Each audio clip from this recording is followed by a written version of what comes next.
తీర్చుకునేందుకు ఏదన్నా దొంగలించాలని వెతుకుతూ ఉంటాడు.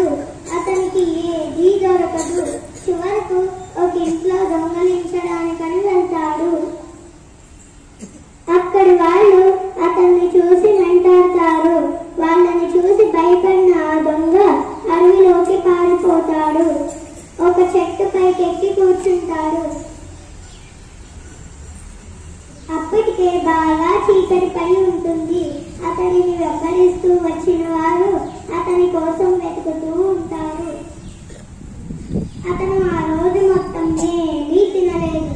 ఆ రాత్రి సమయంలో అతనికి నిద్ర వస్తే చెట్టుపై నుండి కింద పడతానేమో, వారు నన్ను పట్టుకుంటారేమో అనే భయంతో చెట్టు పైనే కూర్చొని ఉంటాడు.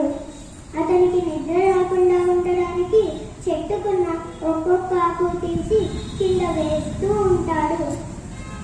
అలా రాత్రి మొత్తం మేలుకొని ఉంటాడు. తర్వాతి రోజు ఉదయం ఆ దొంగ చెట్టు పై నుండి కిందకు దిగుతాడు.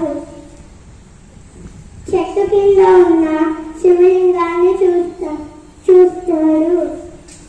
అతను ఎక్కింది మారేడు చెట్టని ఒక్కొక్క మారేడాకును శివలింగంపై వేస్తూ రాత్రంతా గడిపానని తెలుసుకున్నాడు. ఆ దొంగ ఆనందంతో ఆశ్చర్యపోయాడు. అప్పుడు